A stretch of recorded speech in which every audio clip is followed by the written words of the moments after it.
The Leavenworth Case, A Lawyer's Story, by Katharine Green, Part 39, A Discovery. His rolling A's did never rest in place, but walked each where for fear of his mischance, holding a lattice still before his pace, through which he still did peep as forward he did pace. Fairy Queen.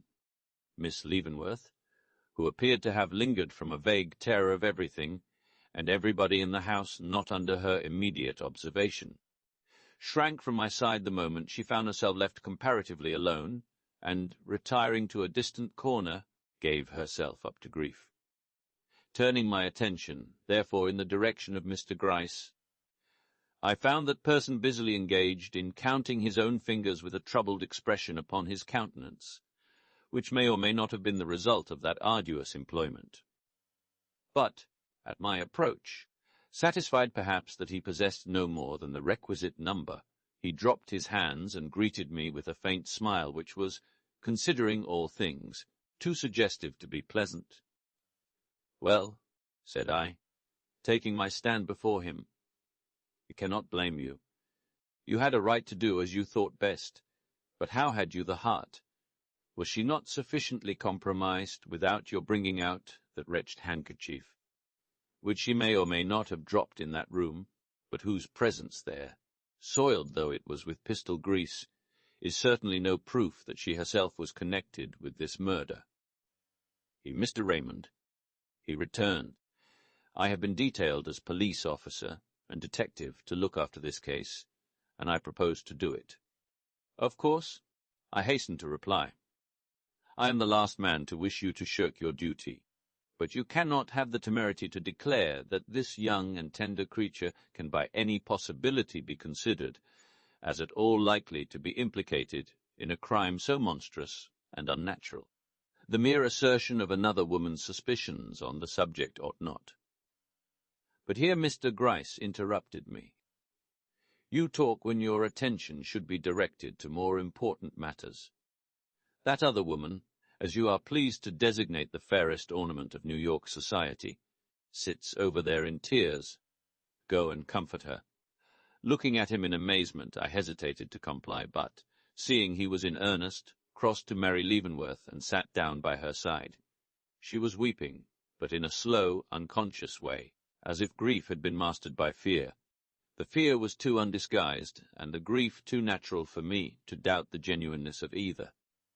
"Miss Leavenworth," said I, "any attempt at consolation on the part of a stranger must seem at a time like this the most bitter of mockeries, but do try and consider that circumstantial evidence is not always absolute proof." Starting with surprise, she turned her eyes upon me with a slow, comprehensive gaze wonderful to see in orbs so tender and womanly. "No," she repeated, "circumstantial evidence is not absolute proof, but Eleanor does not know this. She is so intense she cannot see but one thing at a time. She has been running her head into a noose, and oh—" Pausing, she clutched my arm with a passionate grasp. "Do you think there is any danger? Will they—" She could not go on. "Miss Leavenworth," I protested, with a warning look toward the detective, "what do you mean?" Like a flash her glance followed mine, an instant change taking place in her bearing. "Your cousin may be intense," I went on, as if nothing had occurred, "but I do not know to what you refer when you say she has been running her head into a noose." "I mean this," she firmly returned, "that, wittingly or unwittingly, she has so parried and met the questions which have been put to her in this room that any one listening to her would give her the credit of knowing more than she ought to of this horrible affair. She acts—" Mary whispered, but not so low but that every word could be distinctly heard in all quarters of the room, as if she were anxious to conceal something. "But she is not. I am sure she is not. Eleanor and I are not good friends, but all the world can never make me believe she has any more knowledge of this murder than I have. Won't somebody tell her, then, won't you, that her manner is a mistake, that it is calculated to arouse suspicion, that it has already done so, and oh, don't forget to add," her voice sinking to a decided whisper now, what you have just repeated to me, that circumstantial evidence is not always absolute proof. I surveyed her with great astonishment. What an actress this woman was! You request me to tell her this, said I. Wouldn't it be better for you to speak to her yourself? Eleanor and I hold little or no confidential communication, she replied. I could easily believe this, and yet I was puzzled. Indeed, there was something incomprehensible in her whole manner. Not knowing what else to say, I remarked, "That is unfortunate. She ought to be told that the straightforward course is the best by all means." Mary Leavenworth only wept. "Oh, why has this awful trouble come to me, who have always been so happy before? Perhaps for the very reason that you have always been so happy." It was not enough for dear uncle to die in this horrible manner, but she, my own cousin. I touched her arm, and the action seemed to recall her to herself. Stopping short, she bit her lip. "Miss Leavenworth," I whispered, "you should hope for the best. Besides, I honestly believe you to be disturbing yourself unnecessarily. If nothing fresh transpires, a mere prevarication or so of your cousin's will not suffice to injure her." I said this to see if she had any reason to doubt the future. I was amply rewarded. Anything fresh? How could there be anything fresh, when she is perfectly innocent? Suddenly, a thought seemed to strike her. Wheeling round in her seat till her lovely, perfumed wrapper brushed my knee, she asked, "Why didn't they ask me more questions? I could have told them Eleanor never left her room last night." "You could." What was I to think of this woman? "Yes, my room is nearer the head of the stairs than hers. If she had passed my door, I should have heard her, don't you see?" Ah, that was all. "That does not follow," I answered sadly. "Can you give no other reason?" "I would say whatever was necessary," she whispered. I started back. Yes, this woman would lie now to save her cousin, had lied during the inquest. But then I felt grateful, and now I was simply horrified. "Miss Leavenworth," said I, "nothing can justify one in violating the dictates of his own conscience, not even the safety of one we do not altogether love." "No," she returned, and her lip took a tremulous curve. The lovely bosom heaved, and she softly looked away. If Eleanor's beauty had made less of an impression on my fancy, or her frightful situation awakened less anxiety in my breast, I should have been a lost man from that moment. I did not mean to do anything very wrong. Miss Leavenworth continued, "Do not think too badly of me." "No, no," said I, and there is not a man living who would not have said the same in my place. What more might have passed between us on this subject I cannot say, for just then the door opened, and a man entered whom I recognized as the one who had followed Eleanor Leavenworth out a short time before. "Mifsri, Grice," said he, pausing just inside the door. "A word, if you please." The detective nodded, but did not hasten towards him. Instead of that, he walked deliberately away to the other end of the room, where he lifted the lid of an inkstand he saw there, muttered some unintelligible words into it, and speedily shut it again. Immediately the uncanny fancy seized me that if I should leap to that inkstand, open it, and peer in, I should surprise and capture the bit of confidence he had entrusted to it. But I restrained my foolish impulse, and contented myself with noting the subdued look of respect with which Gaunt's subordinate watched the approach of his superior. "Well," inquired the latter as he reached him, "what now?" The man shrugged his shoulders, and drew his principal through the open door. Once in the hall their voices sank to a whisper, and as their backs only were visible, I turned to look at my companion. She was pale but composed. "Has he come from Eleanor?" "I do not know, I fear so. Miss Leavenworth," I proceeded, "can it be possible that your cousin has anything in her possession she desires to conceal?" "Then you think she is trying to conceal something?" "I do not say so, but there was considerable talk about a paper." "They will never find any paper or anything else suspicious in Eleanor's possession," Mary interrupted. "In the first place, There was no paper of importance enough. I saw Mr. Gryce's form suddenly stiffen, for anyone to attempt its abstraction and concealment. "Can you be sure of that? May not your cousin be acquainted with something?" There was nothing to be acquainted with Mr. Raymond. We lived the most methodical and domestic of lives. I cannot understand, for my part, why so much should be made out of this. My uncle undoubtedly came to his death by the hand of some intended burglar. That nothing was stolen from the house is no proof that a burglar never entered it. As for the doors and windows being locked, will you take the word of an Irish servant as infallible upon such an important point? I cannot.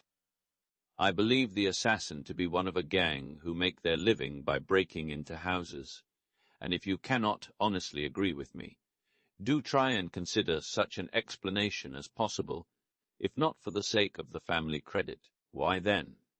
And she turned her face with all its fair beauty upon mine eyes, cheeks, mouth all so exquisite and winsome. Why then for mine? Instantly Mr. Gryce turned towards us. "Mr. Raymond, will you be kind enough to step this way?" Glad to escape from my present position, I hastily obeyed. "What has happened?" I asked. "We propose to take you into our confidence," was the easy response. "Mr. Raymond, Mr. Fobbs." I bowed to the man I saw before me, and stood uneasily waiting. Anxious as I was to know what we really had to fear, I still intuitively shrank from any communication with one whom I looked upon as a spy. "A matter of some importance," resumed the detective. "It is not necessary for me to remind you that it is in confidence, is it?" "Number? I thought not." "Mr. Fobbs, you may proceed." Instantly the whole appearance of the man Fobbs changed.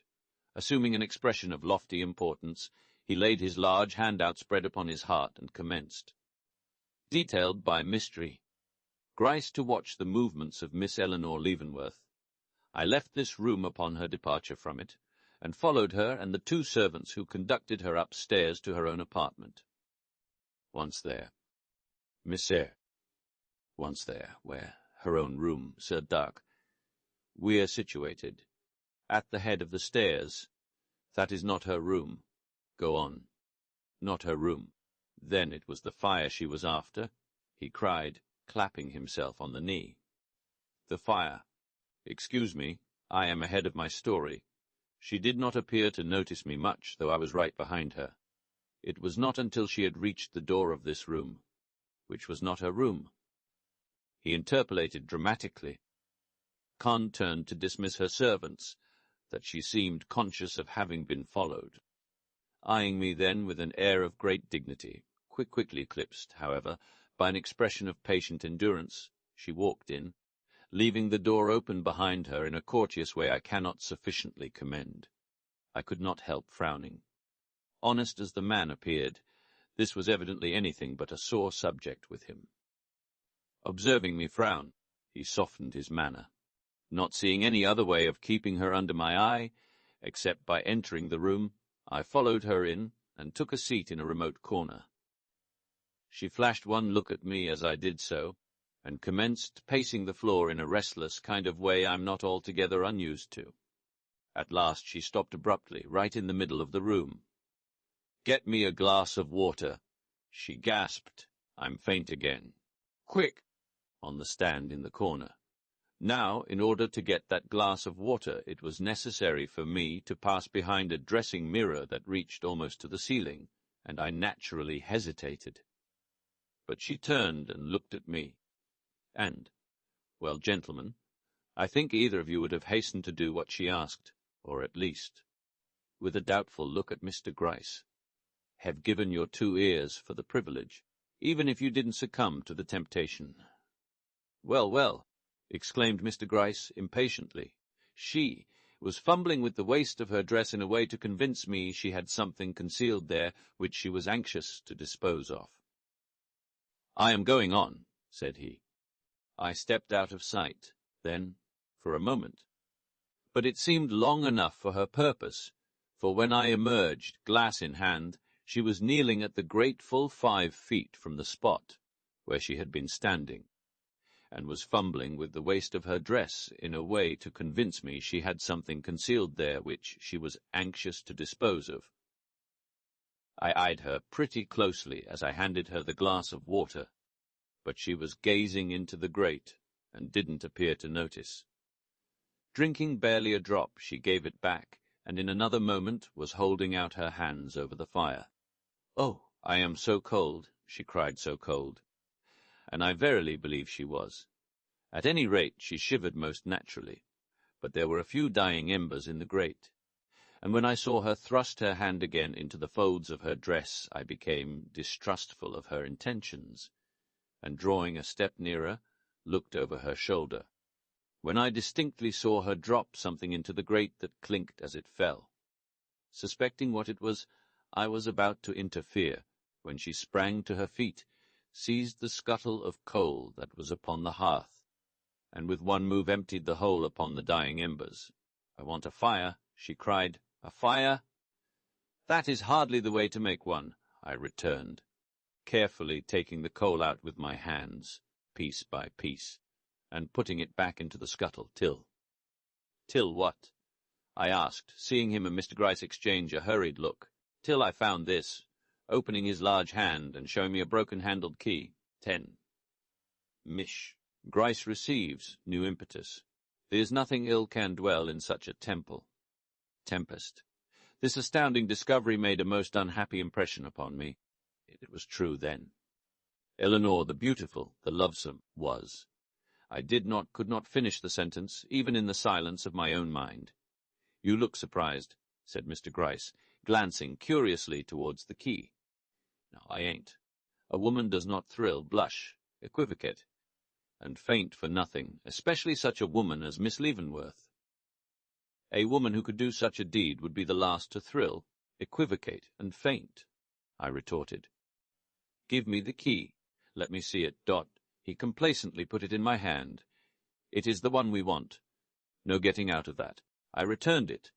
"If she declares herself innocent, I will believe her." He stared with great amazement. "You have strong faith in the women," he laughed. "I hope they will never disappoint you." I had no reply for this, and a short silence ensued, first broken by Mr. Gryce. "There is but one thing left to do," said he. "Fubbs, you will have to request Miss Leavenworth to come down. Do not alarm her, only see that she comes.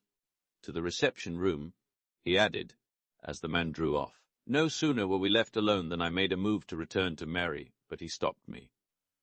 "Come and see it out," he whispered. "She will be down in a moment. See it out, you had best." Glancing back, I hesitated, but the prospect of beholding Eleanor again drew me, in spite of myself. Telling him to wait, I returned to Mary's side to make my excuses. "What is the matter? What has occurred?" she breathlessly asked. "Nothing as yet to disturb you much. Do not be alarmed." But my face betrayed me. "There is something," said she. "Your cousin is coming down." "Down here," and she shrank visibly. "No, to the reception-room." "I do not understand. It is all dreadful, and no one tells me anything." "I pray God there may be nothing to tell. Judging from your present faith in your cousin, there will not be. Take comfort, then, and be assured I will inform you if anything occurs which you ought to know." Giving her a look of encouragement, I left her crushed against the crimson pillows of the sofa on which she sat, and rejoined Mr. Gryce. We had scarcely entered the reception-room when Eleanor Leavenworth came in.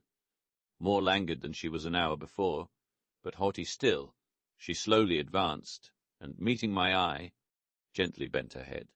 "I have been summoned here," said she, directing herself exclusively to Mr. Gryce, "by an individual whom I take to be in your employ. If so, may I request you to make your wishes known at once, as I am quite exhausted, and am in great need of rest." "Miss Leavenworth," returned Mr. Gryce, rubbing his hands together and staring in quite a fatherly manner at the door-knob. "I am very sorry to trouble you, but the fact is I wish to ask you—" But here she stopped him. "Anything in regard to the key which that man has doubtless told you he saw me drop into the ashes?" "Yes, miss." Then I must refuse to answer any questions concerning it. I have nothing to say on the subject, unless it is this, giving him a look full of suffering, but full of a certain sort of courage, too, that he was right if he told you I had the key in hiding about my person, and that I attempted to conceal it in the ashes of the grate.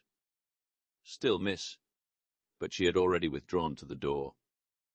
"I pray you to excuse me," said she. "No argument you could advance would make any difference in my determination, therefore it would be but a waste of energy on your part to attempt any." And, with a flitting glance in my direction, not without its appeal, she quietly left the room. For a moment Mr. Gryce stood gazing after her with a look of great interest. Then, bowing with almost exaggerated homage, he hastily followed her out. I had scarcely recovered from the surprise occasioned by this unexpected movement when a quick step was heard in the hall, and Mary, flushed and anxious, appeared at my side. "What is it?" she inquired. "What has Eleanor been saying?" "Elas!" I answered. "She has not said anything. That is the trouble, Miss Leavenworth. Your cousin preserves a reticence upon certain points very painful to witness. She ought to understand that if she persists in doing this, that what?" There was no mistaking the deep anxiety prompting this question. That she cannot avoid the trouble that will ensue. For a moment she stood gazing at me with great horror-stricken, incredulous eyes, then sinking back into a chair, flung her hands over her face with the cry, "Oh, why were we ever born? Why were we allowed to live? Why did we not perish with those who gave us birth?" In the face of anguish like this, I could not keep still.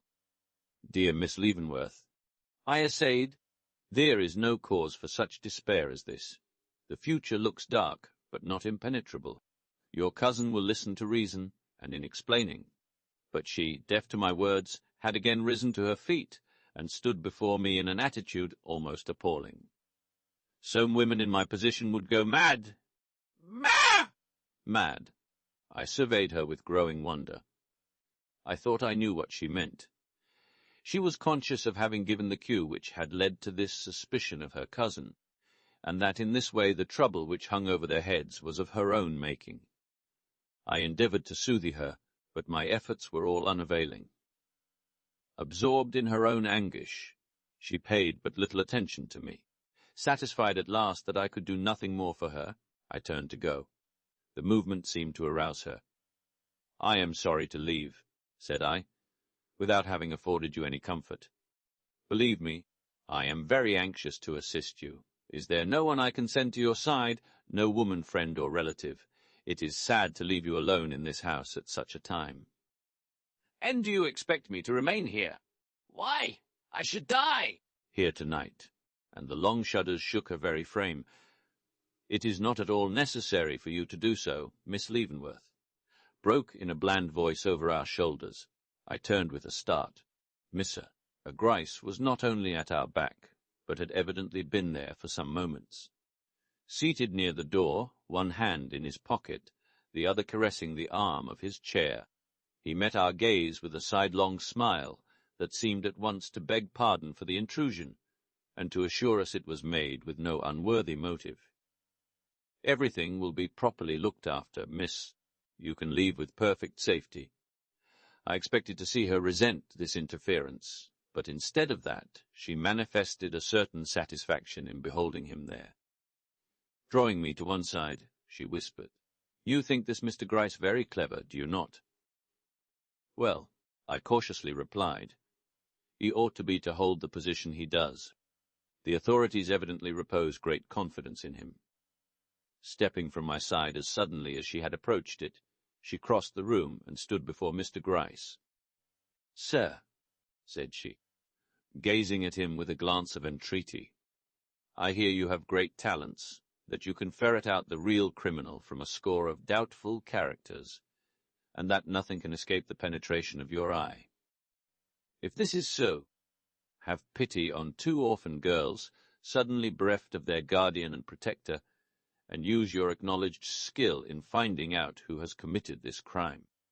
It would be folly in me to endeavour to hide from you that my cousin in her testimony has given cause for suspicion, but I here declare her to be as innocent of wrong as I am, and I am only endeavouring to turn the eye of justice from the guiltless to the guilty, when I entreat you to look elsewhere for the culprit who committed this deed."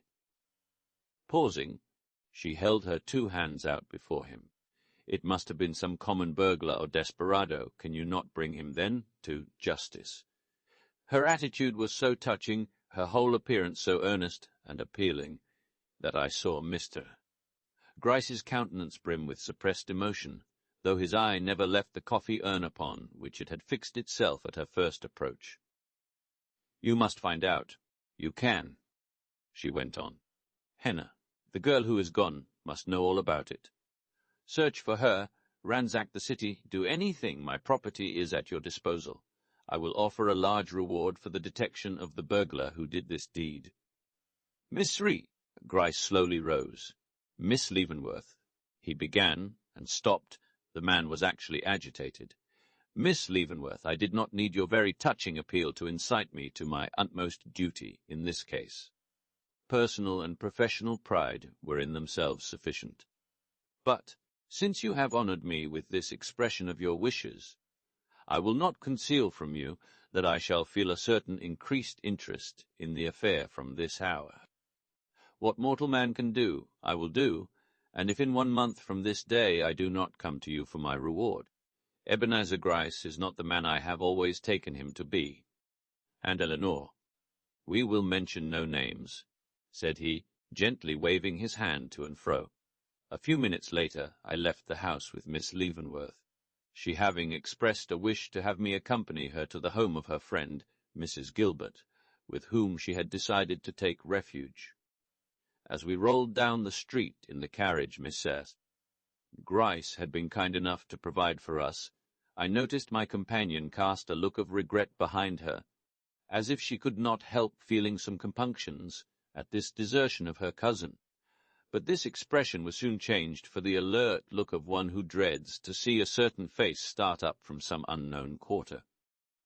Glancing up and down the street, peering furtively into doorways as we passed, starting and trembling if a sudden figure appeared on the curbstone, she did not seem to breathe with perfect ease till we had left the avenue behind us and entered upon 37th Street.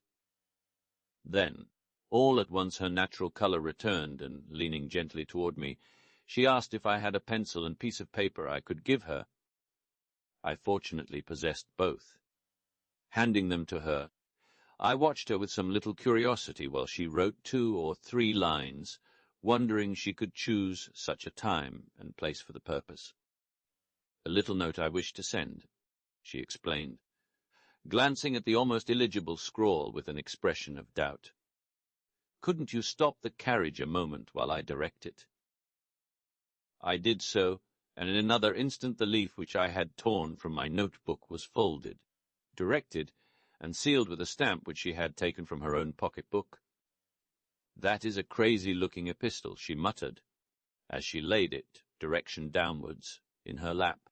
"Why not wait, then, till you arrive at your destination, where you can seal it properly, and direct it at your leisure?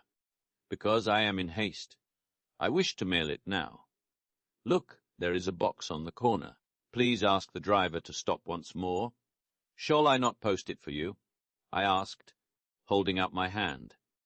But she shook her head, and, without waiting for my assistance, opened the door on her own side of the carriage and leaped to the ground. Even then she paused to glance up and down the street, before venturing to drop her hastily written letter into the box.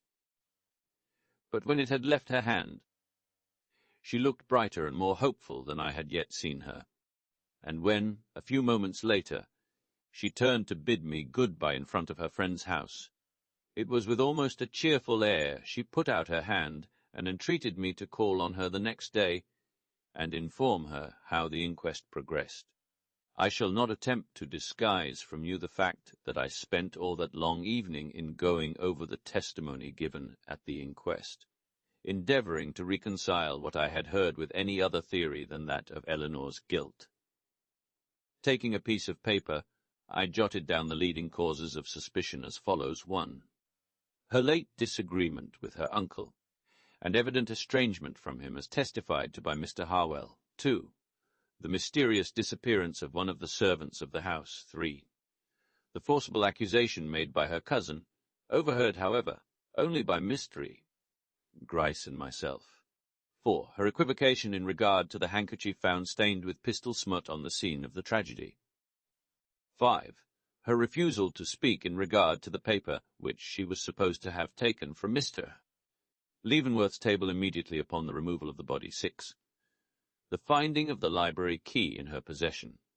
A dark record, I involuntarily decided as I looked it over, but even in doing so began jotting down on the other side of the sheet the following explanatory notes. 1. Disagreements and even estrangements between relatives are common. Cases where such disagreements and estrangements have led to crime rare. 2. The disappearance of Hannah points no more certainly in one direction than another. 3. If Mary's private accusation of her cousin was forcible and convincing, her public declaration that she neither knew nor suspected who might be the author of this crime was equally so. To be sure, the former possessed the advantage of being uttered spontaneously, but it was likewise true that it was spoken under momentary excitement, without foresight of the consequences, and possibly without due consideration of the facts. 4. An innocent man or woman, under the influence of terror, will often equivocate in regard to matters that seem to criminate them. But the key, what could I say to that? Nothing. With that key in her possession, and unexplained, Eleanor Leavenworth stood in an attitude of suspicion which even I felt forced to recognize. Brought to this point, I thrust the paper into my pocket, and took up the Evening Express. Instantly my eye fell upon these words: "Shocking murder, Mr. Leavenworth. The well-known millionaire, found dead in his room, no clue to, the perpetrator of the deed, the awful crime committed with a pistol. Extraordinary features of the affair. Here at least was one comfort: her name was not yet mentioned as that of a suspected party. But what might not the morrow bring? I thought of Mr. Gryce's expressive look as he handed me that key, and shuddered. She must be innocent, she cannot be otherwise. I reiterated to myself, and then pausing, asked what warranty I had of this. Only her beautiful face, only her beautiful face. Abashed, I dropped the newspaper, and went downstairs just as a telegraph boy arrived with a message from Mr. Veeley. It was signed by the proprietor of the hotel at which he was then stopping, and ran thus: Key Washington, D.C. Monsieur Everett Raymond. Veeley is lying at my house ill. Have not shown him telegram, fearing results. Will do so as soon as advisable. Thomas Loworthy. I went in musing. Why this sudden sensation of relief on my part? Could it be that I had unconsciously been guilty of cherishing a latent dread of my senior's return? Why, who else could know so well the secret springs which governed this family? Who else could so effectually put me upon the right track? Was it possible that I, Everett Raymond, hesitated to know the truth in any case? No, that should never be said, and, sitting down again, I drew out the memoranda I had made, and, looking them carefully over, wrote against number 6 the word suspicious in good round characters. There, no one could say. After that, I had allowed myself to be blinded by a bewitching face from seeing what, in a woman with no claims to comeliness, would be considered at once an almost indubitable evidence of guilt. And yet, after it was all done, I found myself repeating aloud as I gazed at it, "If she declares herself innocent, I will believe her. So completely are we the creatures of our own predilections." 11. The summons. The pink of courtesy. Romeo and Juliet. The morning papers contained a more detailed account of the murder than those of the evening before, but, to my great relief, in none of them was Eleanor's name mentioned in the connection I most dreaded. The final paragraph in the Times ran thus: "The detectives are upon the track of the missing girl, Hannah," and in the Herald I read the following notice: "A liberal reward will be given by the relatives of Horatio Leavenworth, Esq., deceased, for any news of the whereabouts of one Hannah Chester, disappeared from the house. Fifth Avenue since the evening of March 4. Said girl was of Irish extraction, in age about 25, and may be known by the following characteristics: form tall and slender, hair dark brown with a tinge of red, complexion fresh, features delicate and well made, hands small, but with the fingers much pricked by the use of the needle, feet large, and of a coarser type than the hands. She had on when last seen a checked gingham dress, brown and white, and was supposed to have wrapped herself in a red and green blanket shawl, very old.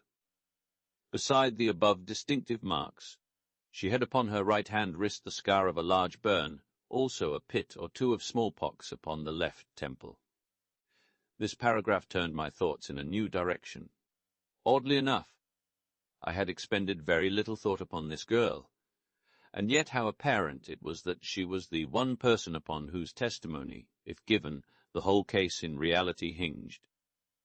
I could not agree with those who considered her as personally implicated in the murder. An accomplice, conscious of what was before her, would have hid in her pockets whatever money she possessed. But the roll of bills found in Hannah's trunk proved her to have left too hurriedly for this precaution.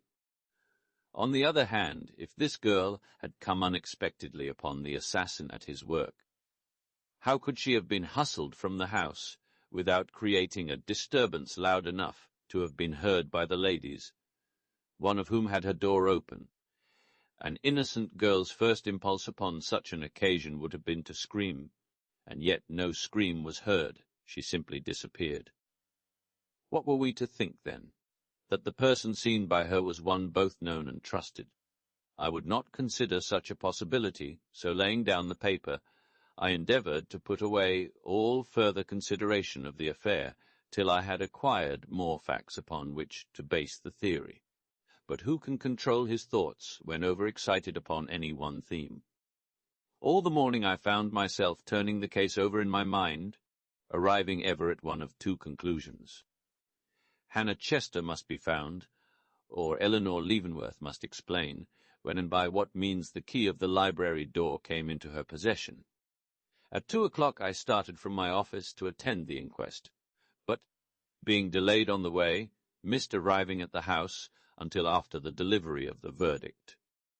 This was a disappointment to me, especially as, by these means, I lost the opportunity of seeing Eleanor Leavenworth, she having retired to her room immediately upon the dismissal of the jury. But Mr. Harwell was visible, and from him I heard what the verdict had been. Death by means of a pistol shot from the hand of some person unknown. The result of the inquest was a great relief to me. I had feared worse, nor could I help seeing that, for all his studied self-command, the pale-faced secretary shared in my satisfaction. What was less of a relief to me was the fact, soon communicated, that Mr. Gryce and his subordinates had left the premises immediately upon the delivery of the verdict. Mystery? Gryce was not the man to forsake an affair like this, while anything of importance connected with it remained unexplained. Could it be he meditated any decisive action? Somewhat alarmed, I was about to hurry from the house for the purpose of learning what his intentions were, when a sudden movement in the front lower window of the house on the opposite side of the way arrested my attention, and, looking closer, I detected the face of Mr. Fobbs peering out from behind the curtain. The sight assured me I was not wrong in my estimate of Mr. Gryce, and, struck with pity for the desolate girl left to meet the exigencies of a fate to which this watch upon her movements was but the evident precursor, I stepped back and sent her a note, in which, as Mr. Veely's representative, I proffered my services in case of any sudden emergency, saying I was always to be found in my rooms between the hours of 6 and 8. This done, I proceeded to the house in 37th Street, where I had left Miss Mary Leavenworth the day before. Ushered into the long and narrow drawing-room which of late years has been so fashionable in our uptown houses, I found myself almost immediately in the presence of Miss Leavenworth. "Oh," she cried, with an eloquent gesture of welcome. I had begun to think I was forsaken, and advancing impulsively, she held out her hand. "What is the news from home?" "A verdict of murder, Miss Leavenworth." Her eyes did not lose their question. "Perpetrated by party or parties unknown." A look of relief broke softly across her features. "And they are all gone," she exclaimed. "I found no one in the house who did not belong there." "Oh." "Then we can breathe easily again." I glanced hastily up and down the room. "There is no one here," said she, and still I hesitated.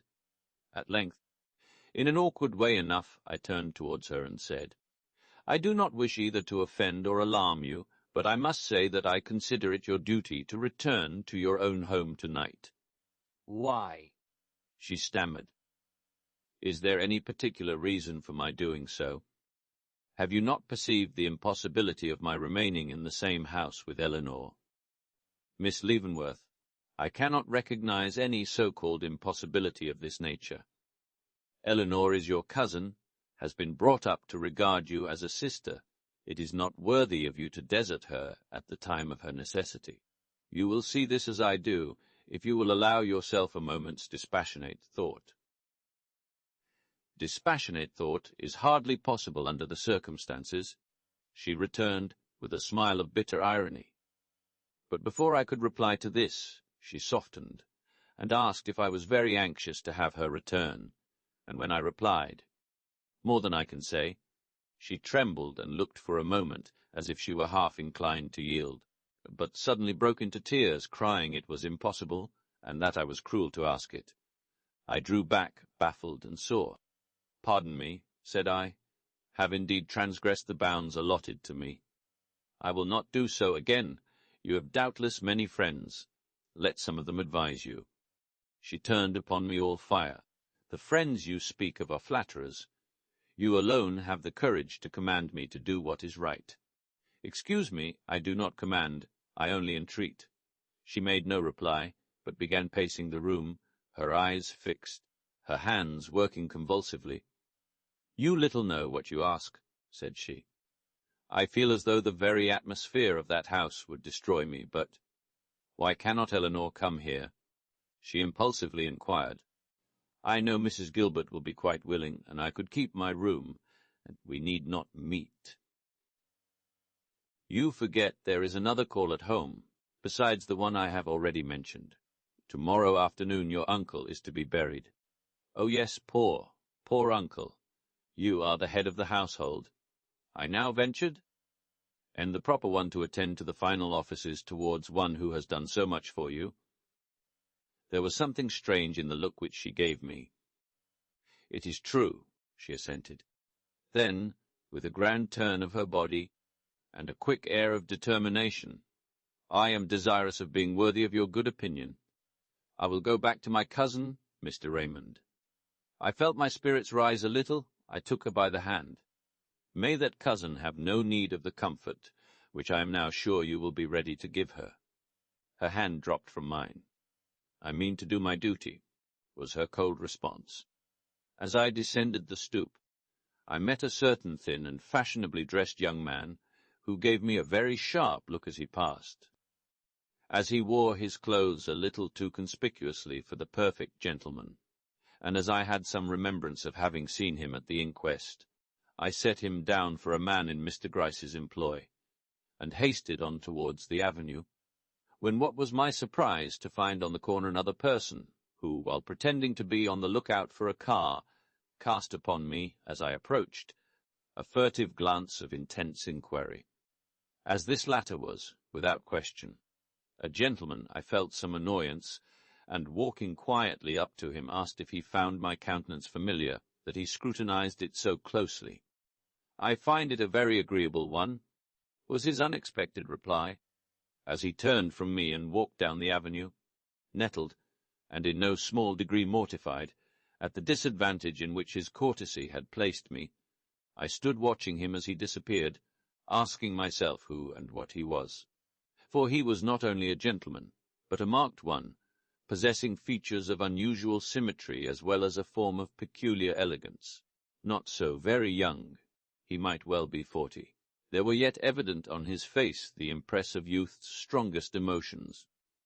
not a curve of his chin nor a glance of his eye betraying in any way the slightest leaning towards Inoue, though face and figure were of that type which seems most to invite and cherish it.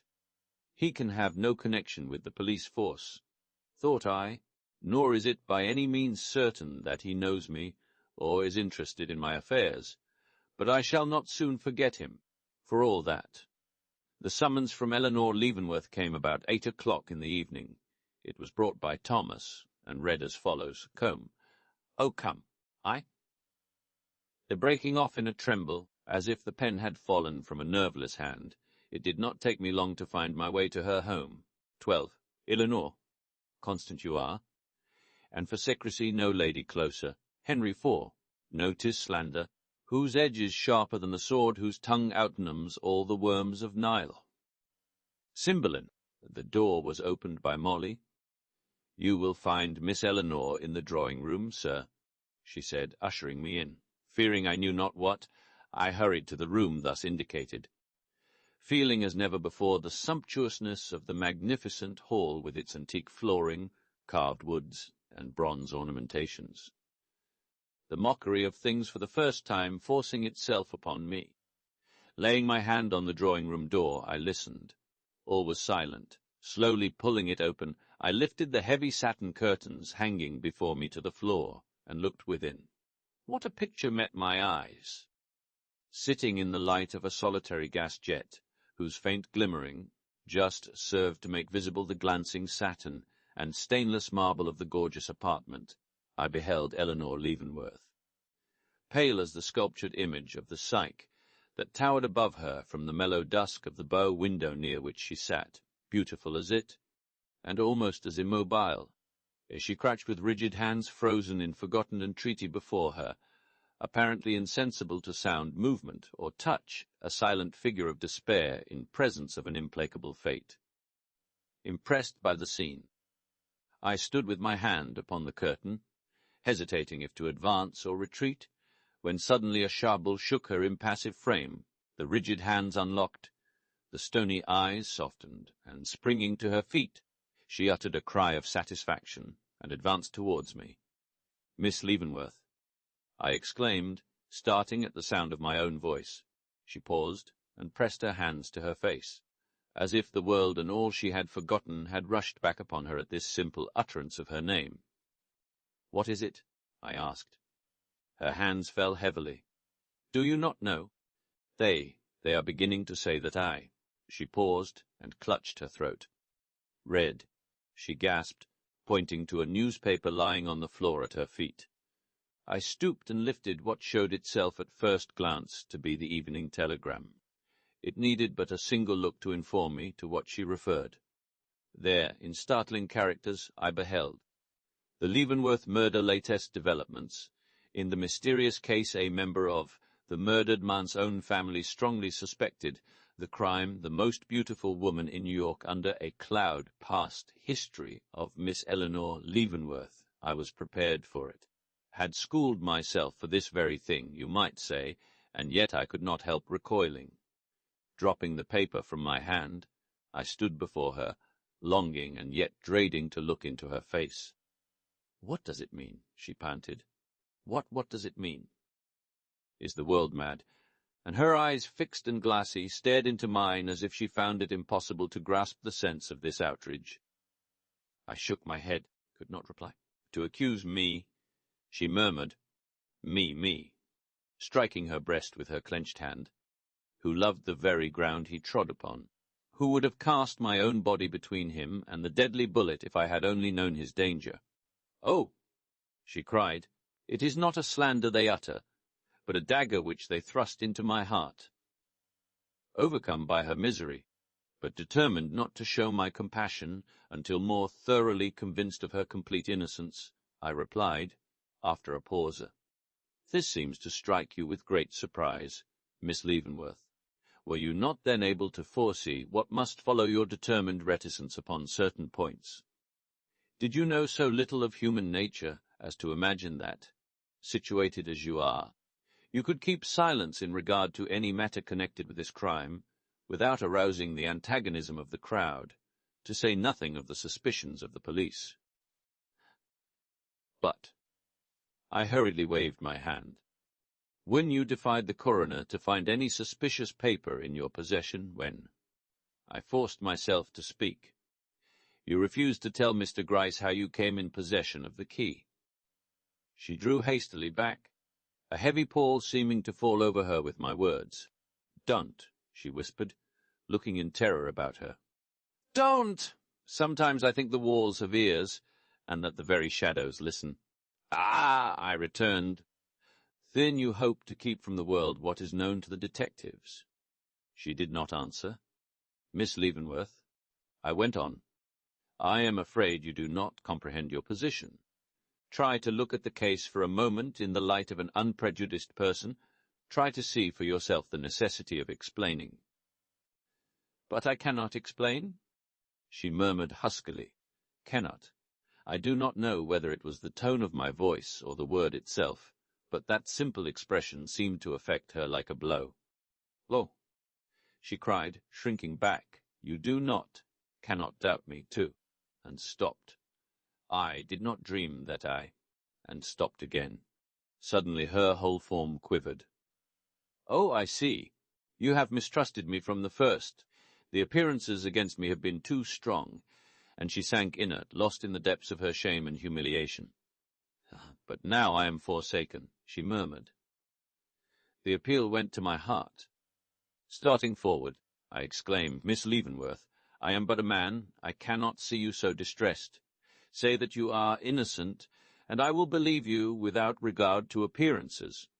Springing erect, she towered upon me. "Can anyone look in my face and accuse me of guilt?"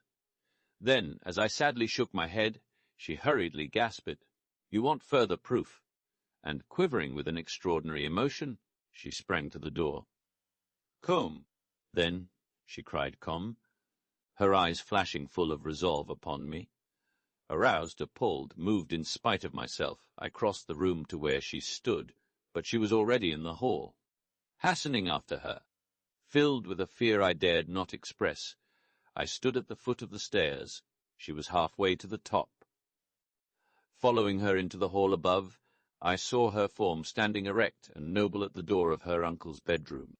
"Come," she again cried, but this time in a calm and reverential tone, and flinging the door open before her, she passed in. Subduing the wonder which I felt, I slowly followed her. There was no light in the room of death, but the flame of the gas burner, at the far end of the hall, shone weirdly in, and by its glimmering I beheld her kneeling at the shrouded bed, her head bowed above that of the murdered man, her hand upon his breast. "You have said that if I declared my innocence you would believe me," she exclaimed, lifting her head as I entered.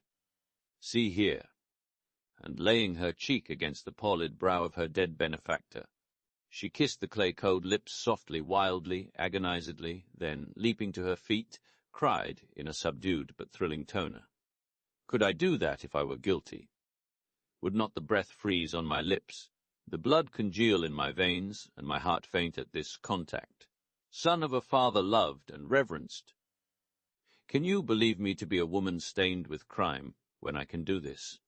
And kneeling again, she cast her arms over and about that inanimate form, looking in my face at the same time with an expression no mortal touch could paint, nor tongue describe. "In olden times," she went on, "they used to say that a dead body would bleed if its murderer came in contact with it.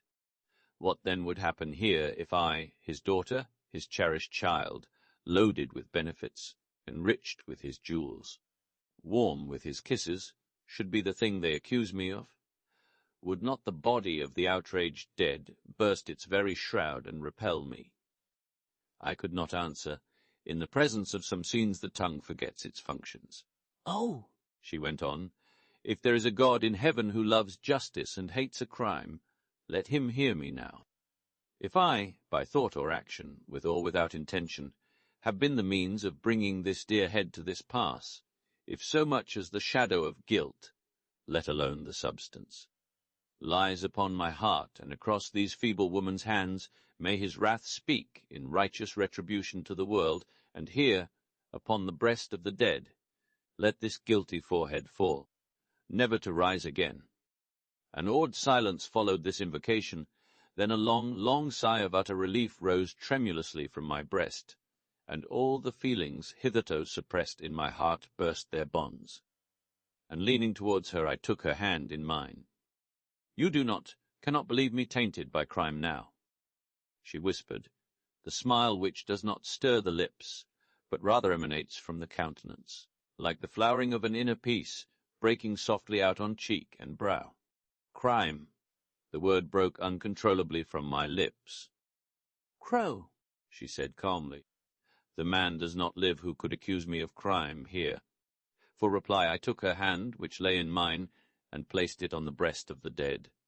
Softly, slowly, gratefully, she bowed her head. "Now let the struggle come," she whispered. "Fear is one who will believe in me, however dark appearances may be." 13. The problem. But who would force the soul? Tilts with a straw against a champion cased in adamant. Wordsworth.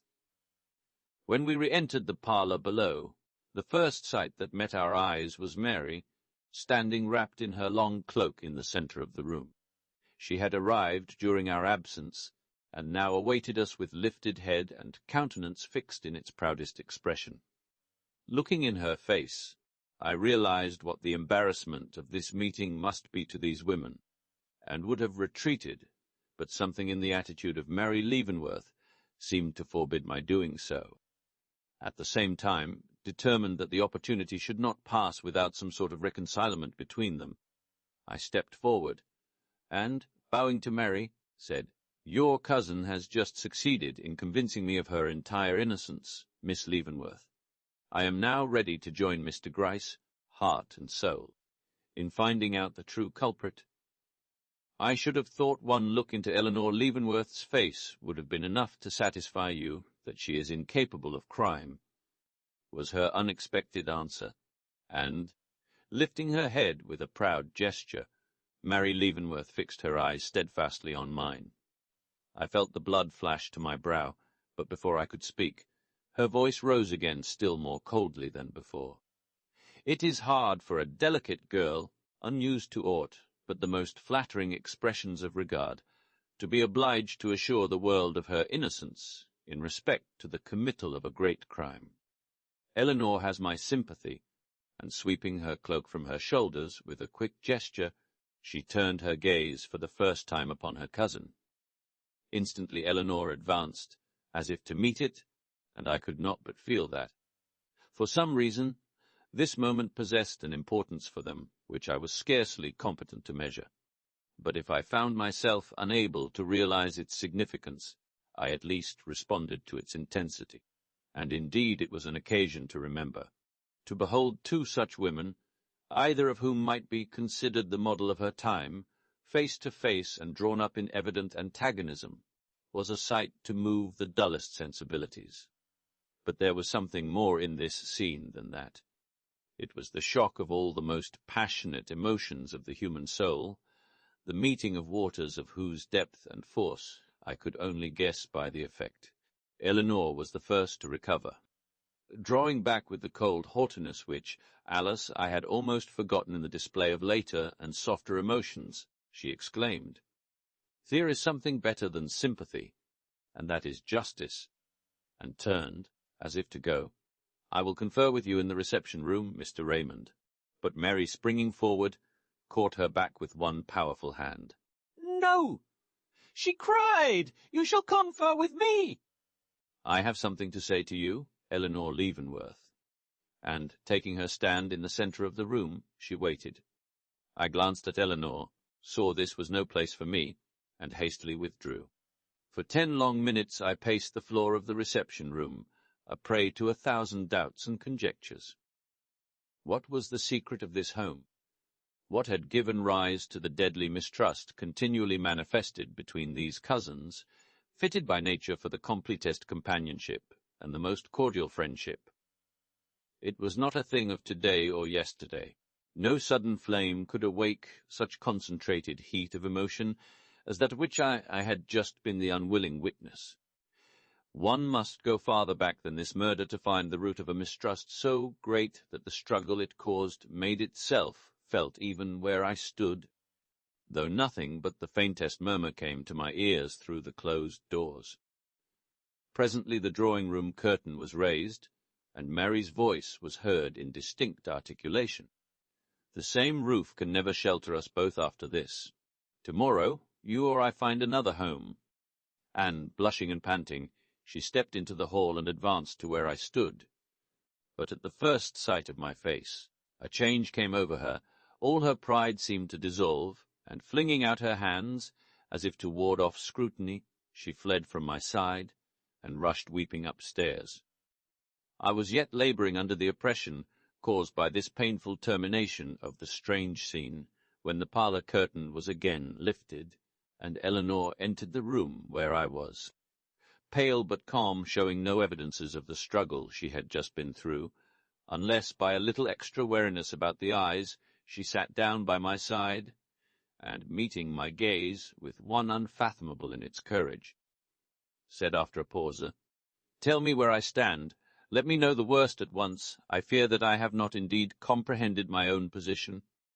Rejoiced to hear this acknowledgment from her lips, I hastened to comply.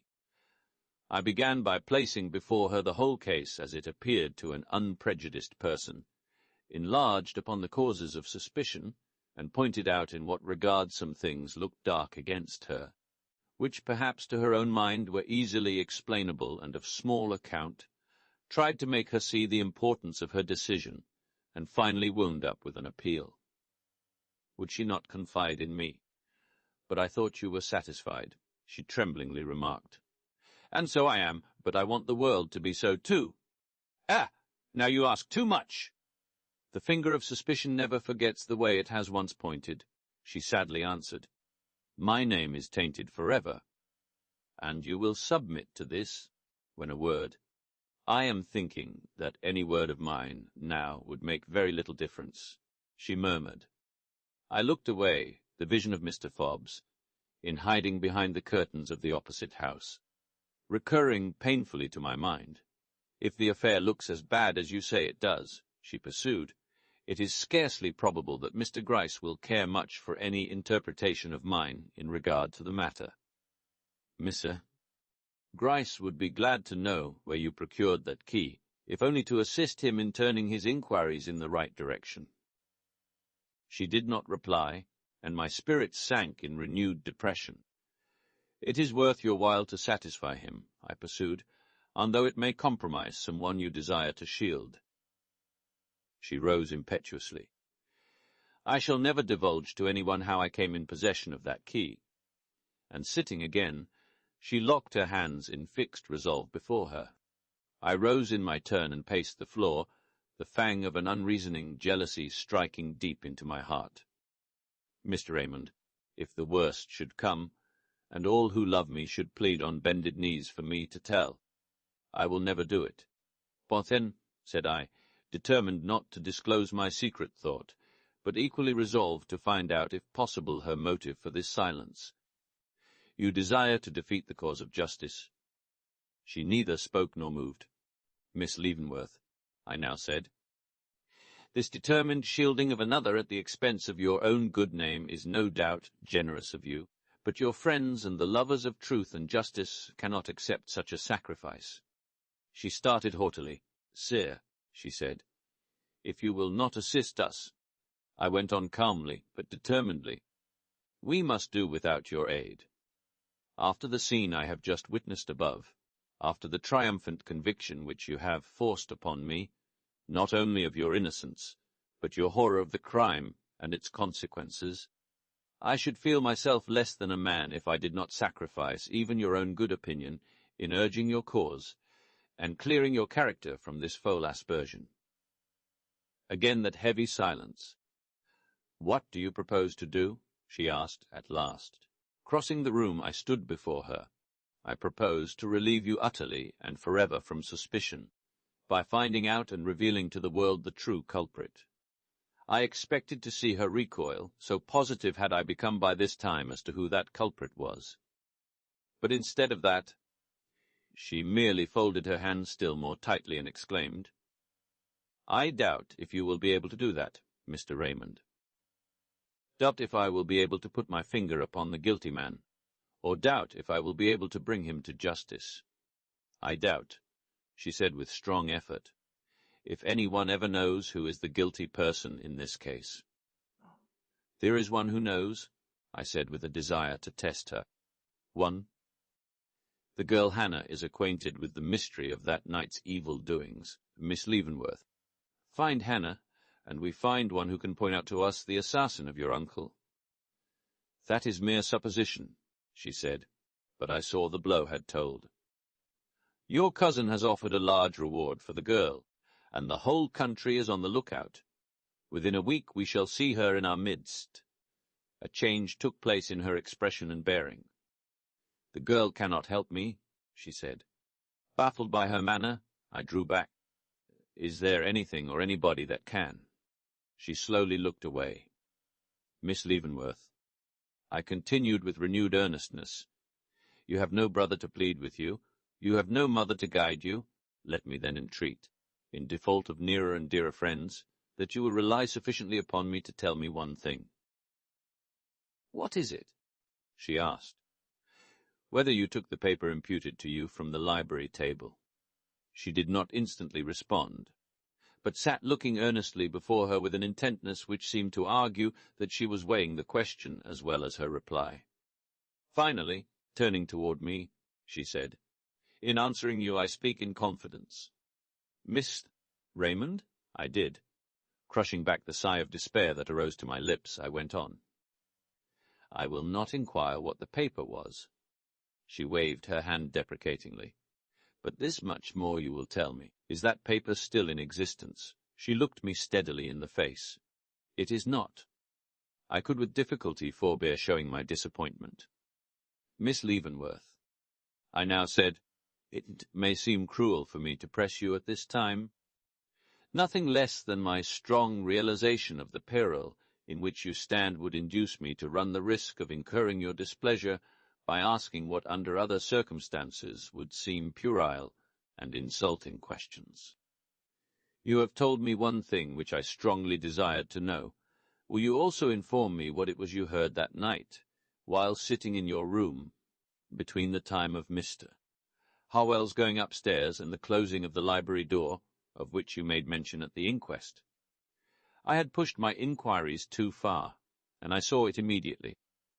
"Mr. Raymond," she returned, "influenced by my desire not to appear utterly ungrateful to you, I have been led to reply in confidence to one of your urgent appeals, but I can go no further. Do not ask me to." Stricken to the heart by her look of reproach, I answered with some sadness that her wishes should be respected. "Not but what I intend to make every effort in my power to discover the true author of this crime. That is a sacred duty which I feel myself called upon to perform, but I will ask you no more questions, nor distress you with further appeals. What is done shall be done without your assistance, and with no other hope than that in the event of my success you will acknowledge motives to have been pure and my action disinterested." "I am ready to acknowledge that now." She began, but paused and looked with almost agonized entreaty in my face. "Mr. Raymond, cannot you leave things as they are? Won't you? I don't ask for assistance, nor do I want it, I would rather." But I would not listen. Guilt has no right to profit by the generosity of the guiltless. The hand that struck this blow shall not be accountable for the loss of a noble woman's honor and happiness as well. I shall do what I can, Miss Leavenworth, as I walked down the avenue that night, feeling like an adventurous traveller that, in a moment of desperation, has set his foot upon a plank stretching in narrow perspective over a chasm of immeasurable depth. This problem evolved itself from the shadows before me. How? With no other clue than the persuasion that Eleanor Leavenworth was engaged in shielding another at the expense of her own good name, I was to combat the prejudices of Mr. Gryce, find out the real assassin of Miss Leavenworth, and free an innocent woman from the suspicion that had, not without some show of reason, fallen upon her.